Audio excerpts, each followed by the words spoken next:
Olá, que bom ter você de volta aqui com a gente no O Eu Profundo. Hoje a gente vai mergulhar numa questão assim que intriga muita gente, sabe?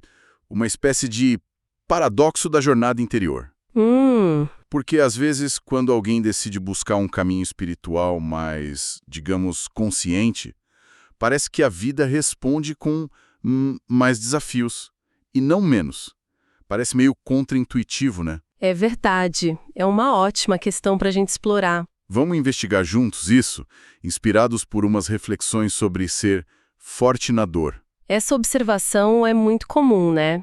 Essa sensação de que, sei lá, um compromisso maior com a fé, com o autoconhecimento, pode de uma forma estranha coincidir com mais provações aparecendo. Exato, E aí a gente compara, é quase inevitável, com outras pessoas que parecem levar a vida de um jeito mais, talvez, descompromissado. Focadas no agora, no prazer imediato, na imagem. E, assim, olhando de fora, parece que navegam em águas mais tranquilas. nossa, exatamente essa é a impressão. Quem nunca se pegou pensando, caramba, fulano parece tão conectado, buscando algo maior e passa por cada situação difícil, enquanto Cicrano, que só quer saber da próxima balada ou do último gadget, parece ter uma vida tão leve. Sim, Essa dinâmica faz a gente perguntar, será que essa busca mais profunda, essa tal iluminação, como um texto antigo até menciona, né, citando Hebreus, depois que fostes iluminados, suportastes grande combate de aflições. Será que isso de alguma forma chama problema? Bom, vamos desempacotar isso. Essa ideia de que a luz traz junto um combate não é nova, como a gente viu. E acho importante a gente validar esse sentimento. Não é coisa da cabeça, sabe? de jeito nenhum. É uma experiência que muita gente relata. Essa coincidência entre o despertar espiritual e, de repente, mais lutas, ela é real para muita gente. Com certeza. E essa percepção, ela acaba gerando um receio, né? Um medo genuíno mesmo. Tem gente que até evita se aprofundar na espiritualidade ou mesmo começar a buscar por um medo quase supersticioso de chamar dificuldade. Aquele pensamento, melhor deixar quieto, né? Vai que piora. Exato. Tô bem assim, deixa como tá. E aí reforça aquele contraste que a gente falou com a vida que parece mais superficial. Aquela pessoa que parece ir levando, sabe? Sempre ocupada com o evento, com aparência, com ganho rápido, talvez evitando conversas mais profundas, que tocam em feridas. Uhum. Olhando de fora, muitas vezes, não se percebe um grande sofrimento ali. Parece mais simples, talvez. Mas por que essa diferença? Porque o caminho da profundidade parece, pelo menos no começo, mais pesado. Essa é a pergunta-chave, né? Para a gente começar a responder, acho que a gente precisa olhar para o momento do despertar, o tal ser iluminado. Isso não é mágica, né? É aquele ponto de virada. Quando a pessoa decide conscientemente mesmo buscar uma verdade que vá além do palpável, um sentido maior para a vida, que transcenda só o material, o dia a dia corrido. Certo. Mas aí vem a parte que intriga. Logo depois dessa decisão, dessa busca por luz, a experiência comum que se descreve é entrar num túnel de tristeza e abatimento. Isso não soa meio estranho como recompensa por buscar algo bom? Sou assim. À primeira vista parece bem estranho, mas o ponto fundamental que eu acho que vira a chave para a gente entender é este. O fascinante aqui é que essa fase de tristeza, esse combate que aparece, não é causado pela fé em si. A espiritualidade não é a vilã, sabe? Não é ela que atrai a dor. Ok. Se não é a fé, então, de onde vem essa turbulência toda? Essa dificuldade que pode surgir logo depois que a pessoa acorda. Qual é a origem disso? A origem está no que existia antes desse despertar. O material que a gente se baseia usa termos fortes, tipo loucura, desregramento, mas traduzindo para o nosso dia a dia, Sim. talvez a pessoa vivesse meio no piloto automático. Agia sem pensar muito nas consequências, sabe? Talvez magoando outros sem perceber, tomando decisão só no impulso do momento, ou para suprir uma carência, nutrindo hábitos ruins, ou vivendo um vazio disfarçado de agenda cheia. Entendi. Seria como, sei lá, ignorar aquela rachadura aumentando na parede do relacionamento. Ou focar tanto na carreira que as conexões humanas vão ficando para trás. Ou gastar por impulso sem pensar no amanhã. Viver sem realmente ver o impacto do que se faz. Exatamente isso. E então, quando a luz dessa nova consciência, dessa busca por sentido começa a brilhar, a primeira coisa que ela ilumina com clareza não é um jardim lindo e florido. Muitas vezes ela ilumina a nossa própria bagunça interna. As consequências das coisas do passado que a gente varreu para debaixo do tapete, sabe? Os padrões de pensamento que limitam a gente, as feridas emocionais que nunca foram cuidadas. A luz revela o que a sombra da inconsciência escondia. E a tristeza, o abatimento que pode vir junto com essa revelação. Então, essa tristeza não é um castigo por ter buscado a luz. É quase o oposto, na verdade. É o remorso natural vindo à tona. É a tomada de consciência real e, sim, muitas vezes dolorosa, do peso das próprias ações ou omissões. É um reconhecimento lá dentro. Nossa, agora eu tô vendo. E ver isso dói, mas é preciso. Então, a ideia é que a luz não cria dor. Ela mostra a dor ou as causas da dor que já estavam ali, meio escondidas. Certo. E como aquela ideia de justiça divina, mas com misericórdia, entra aí? Entra exatamente nesse ponto. A reflexão que a gente está explorando sugere que os desafios realmente grandes, sabe, as experiências mais fortes, aquelas provas que exigem mais da gente, elas tendem a aparecer depois que a gente recebe essa luz da consciência. Depois que a gente inicia essa jornada de se fortalecer por dentro. Mas por que só depois? Se a ideia é aprender, crescer, por que não antes? A lógica por trás dessa misericórdia, digamos assim, é a da capacidade. Antes dessa clareza inicial, sabe? Antes de começar a construir uma base interna mais sólida, que essa consciência desperta ajuda a formar, a gente simplesmente não teria as ferramentas. Ferramentas? Tipo, A força, a resiliência, a compreensão mesmo, para lidar com esses desafios maiores. Seria como tentar levantar um peso muito, muito além da nossa capacidade atual. O resultado mais provável, a gente seria esmagado. isso me lembra aquela analogia da natação que você comentou uma vez. Ninguém aprende a nadar já pulando na parte mais funda e com onda, né? Exato. Começa no rasinho, com apoio, ganhando confiança, técnica. Só depois, aos poucos, é que a gente se aventura onde é mais desafiador. A luz da consciência seria como aprender a flutuar. O básico que permite, depois, enfrentar ondas maiores. É uma imagem perfeita, é precisamente isso. Quando a gente começa a enxergar a vida com outras lentes, as lentes do espírito, com valores que priorizam crescimento, conexão, propósito, e não só o prazer que passa rápido ou o acúmulo de coisas, a gente recebe, junto com essa nova visão, o potencial para desenvolver a força que precisa para o tal grande combate das aflições. A capacidade e o desafio costumam andar juntos. O desafio maior só aparece quando a capacidade começa a ser forjada. E isso leva a gente direto para a metáfora central que o material usa, que eu acho muito, muito clara.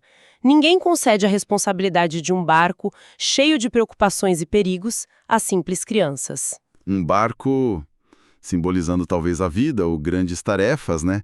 Cheio de perigos e preocupações naturais, e a ideia de não entregar isso para crianças. Como a gente aplica isso na nossa jornada de amadurecer? Da mesma forma, Kiri, seria uma loucura dar o leme de um navio no meio de uma tempestade para uma criança, de verdade. A vida, ou Deus, o universo, ou a força maior, como cada um preferir chamar, não joga nas nossas costas as responsabilidades e os desafios espirituais mais complexos enquanto a gente ainda está numa fase de infância espiritual. Enquanto a gente opera a partir da imaturidade, da superficialidade, daquela falta de consciência do impacto do que a gente faz. E como o material descreve essas pessoas que ficam nessa fase mais superficial, nesse contexto? Qual a imagem que ele usa? A imagem é forte, galhos secos. Podem parecer inteiros por fora, sabe? Talvez até bonitos, vistosos. mas falta a raiz profunda. Falta a seiva da consciência desperta, daquela força que vem de dentro. E o que acontece com um galho seco quando vem a primeira ventania mais forte, a primeira dificuldade real que balança tudo? Ele quebra fácil. Estala. Não tem flexibilidade, não tem força interna para aguentar o tranco. Exatamente. E a gente vê isso no dia a dia, não vê? Pessoas que parecem ter uma vida perfeita por fora, sucesso, bens, status, mas que desmoronam completamente ao primeiro sinal de uma adversidade séria. Uma perda, uma crítica mais funda, uma crise existencial. É verdade. E por outro lado, a gente encontra outras pessoas, às vezes com muito menos coisa material, mas que têm uma fortaleza interior, uma fé, uma filosofia de vida que, nossa, sustenta elas de um jeito impressionante nos momentos mais difíceis. A força de verdade não tá na casca, né? Tá na estrutura interna que a gente cultiva. E o que marca a virada? O que sinaliza que a pessoa está deixando de ser esse galho seco e começando a criar essas raízes? É a decisão consciente de amadurecer. Aquele momento em que a pessoa busca ativamente essa iluminação. Não como um raio que cai do céu, mas como um processo, sabe? Um processo contínuo de autoconsciência, de assumir responsabilidade. Quando essa intenção fica clara, parece que a vida reconhece essa mudança de postura. Percebe que agora existe uma base mínima, uma disposição para começar a assumir o comando do próprio barco, mesmo que o mar ainda esteja agitado. Ok, então aqui é que a perspectiva muda totalmente. Se esses desafios maiores vêm depois da decisão de crescer, como a gente deveria reinterpretar essas aflições, esses combates? Esse é o ponto de virada na nossa compreensão, eu acho. As dificuldades que surgem depois que a consciência desperta. Elas não deveriam ser vistas como castigo por buscar a espiritualidade. Seria um erro enorme pensar assim. Então, como ver? Na verdade, elas podem ser interpretadas como a nossa graduação espiritual. São as provas práticas, os testes de campo que mostram que agora a gente tem ou está desenvolvendo a força e a luz necessária para aprender a navegar nas tempestades da vida e buscar um porto mais seguro. É um sinal de que a nossa capacidade está sendo reconhecida e testada para ser fortalecida. Não é punição. Nossa. É a vida confirmando, você pediu para crescer, ótimo. Então tá aqui uma oportunidade para exercitar essa força nova. Se der de ver o desafio como, sei lá, um diploma de aptidão ou um convite ao treino, isso é muito transformador. Muda totalmente o jeito de encarar a dificuldade. Mas isso leva a gente a pensar sobre a dor em si. O material reforça que a dor é universal, certo? Ela pega todo mundo. Sim, esse ponto é crucial. A dor, o sofrimento, as dificuldades, elas fazem parte da condição humana. Ninguém está imune. Rico, pobre, homem, mulher, não importa a crença, a origem, todo mundo passa por isso. Claro. Perdas, frustrações, doenças, desapontamentos, tudo isso faz parte do tecido da vida para todo mundo. Ok. Se todo mundo sente dor, então, qual é a diferença fundamental que essa perspectiva espiritual, de autoconsciência, traz? Onde que está o divisor de águas aí? A diferença não está em sentir ou não sentir dor. Isso não tem como escapar. A diferença está em como essa dor é vivida, como ela é processada. O texto traz um conceito bem interessante, a diferença entre sofrer descendo e sofrer subindo. Sofrer descendo e sofrer subindo. O que significa cada um desses jeitos? Sofrer descendo seria escolher o caminho que parece mais fácil no agora, sabe? A fuga, a negação, a distração o tempo todo, permanecer na superfície para não ter que encarar as coisas doloridas lá dentro, é tentar anestesiar a dor, adiar aquela conversa difícil, culpar os outros, ignorar os sinais de que algo precisa mudar. E quais são as consequências de escolher sofrer descendo? Parece uma tentativa de evitar a dor, mas funciona? Olha, segundo essa linha de pensamento, não só não funciona a longo prazo, como acaba gerando um sofrimento em dobro. Primeiro, a pessoa sofre a dor do momento, que muitas vezes piora justamente por causa da negação, né? Problemas que crescem porque não são enfrentados. E segundo, e talvez o mais importante, ela vai ter que enfrentar a dor da subida de qualquer jeito, mais cedo ou mais tarde. A vida, de uma forma ou de outra, chama a gente para o crescimento. Adiar esse chamado só faz a escalada lá na frente ser potencialmente mais íngreme e mais difícil, partindo de um ponto ainda mais baixo. Ah, isso me lembra muito o ato de procrastinar coisa importante. A ansiedade não some, só aumenta, e a tarefa parece ainda maior depois. Evitar uma conversa difícil só faz o problema crescer. A subida depois é mais puxada mesmo. E o sofrer subindo, como seria?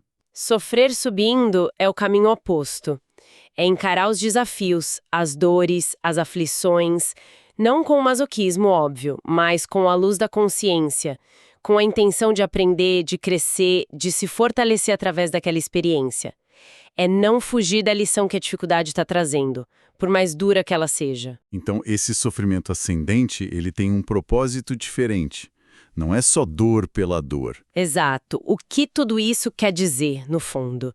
Que o sofrimento, quando a gente encara com essa consciência de aprendizado, de subida, ele se transforma num caminho educativo. Ele age como um professor, às vezes, bem exigente, que ajuda a gente a realinhar a rota, que mostra onde a gente precisa ajustar as coisas, que impulsiona a gente para mais perto da nossa verdade, da felicidade real, da conexão com algo maior.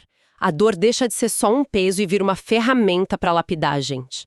Ou seja, a escolha crucial não é evitar a dor, mas sim transformar a dor em degrau. Exatamente.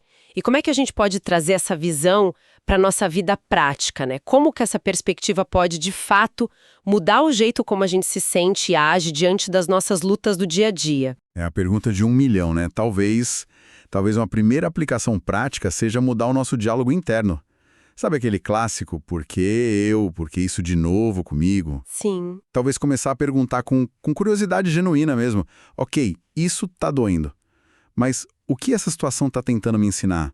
Que força ou que habilidade eu tô sendo convidado a desenvolver aqui? Perfeito. Outra aplicação bem concreta é no jeito de lidar com o remorso, aquela dor da consciência sobre os erros do passado. Em vez de cair naquela armadilha da culpa que paralisa, sabe, ou do autoflagelo, a gente pode enxergar o remorso como um sinal valioso do nosso GPS interno. Ele está indicando que a gente saiu da rota que a gente realmente quer seguir, aí ele vira um catalisador poderoso para mudar o comportamento, para buscar reparar o que for possível e para um crescimento real, não só na teoria. E também podemos, talvez, reinterpretar a dificuldade em si. Em vez de ver automaticamente como um sinal de fracasso, ou de que a gente escolheu o caminho errado, ou que fomos abandonados pela sorte, por Deus, sei lá, a gente pode se abrir para a possibilidade de que aquilo seja um sinal de prontidão. Prontidão, como assim? Um indicativo de que talvez a gente esteja sendo considerado apto para lidar com um nível maior de responsabilidade, para desenvolver mais força, para dar o próximo passo nessa jornada de amadurecer. Isso me lembra um exemplo bem prático. Imagina alguém que acabou de firmar o propósito de ser uma pessoa mais ética, mais íntegra. Aí, pouco tempo depois, surge no trabalho um dilema super complexo, uma situação que testa exatamente essa nova postura. Sei. A reação inicial poderia ser de frustração. Puxa vida, que azar! Logo agora que eu decidi mudar. Mas olhando por essa outra ótica, a pessoa poderia pensar: olha que interessante, eu pedi para fortalecer minha integridade, tá aqui a primeira oportunidade concreta de colocar isso em prática, de testar e solidificar essa decisão. É quase como se a vida respondesse ao pedido com um exercício prático, sabe? Ver a dificuldade como um exercício prático, alinhado a um propósito de crescimento, isso realmente muda a energia com que a gente enfrenta o obstáculo. Muda tudo. Sem dúvida. E isso deixa a gente com uma reflexão importante para cada um de nós, né? Como é que a gente pode, no nosso dia a dia, aplicar conscientemente essa visão para transformar o jeito como a gente reage e age diante dos obstáculos, que são inevitáveis?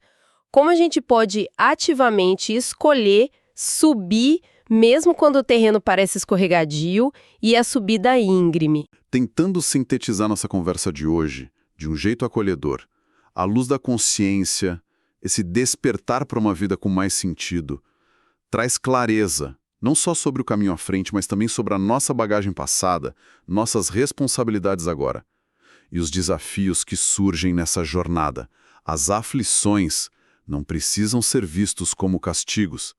Podem ser encarados como sinais da nossa força crescendo, oportunidades de aprender e fortalecer, quase como uma graduação que habilita a gente a navegar águas mais profundas.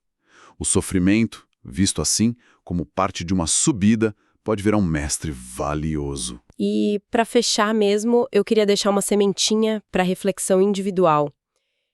Pensando nessa ideia do sofrimento ascendente, do desafio como teste de capacidade, como seria revisitar, mentalmente, um túnel de tristeza ou um grande combate de aflições que a gente já superou lá atrás?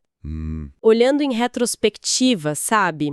Com a clareza que o tempo às vezes traz, será que aquele período, por mais doloroso que tenha sido na hora, não marcou o início de um fortalecimento essencial? O começo de uma subida, mesmo que a sensação ali fosse de queda?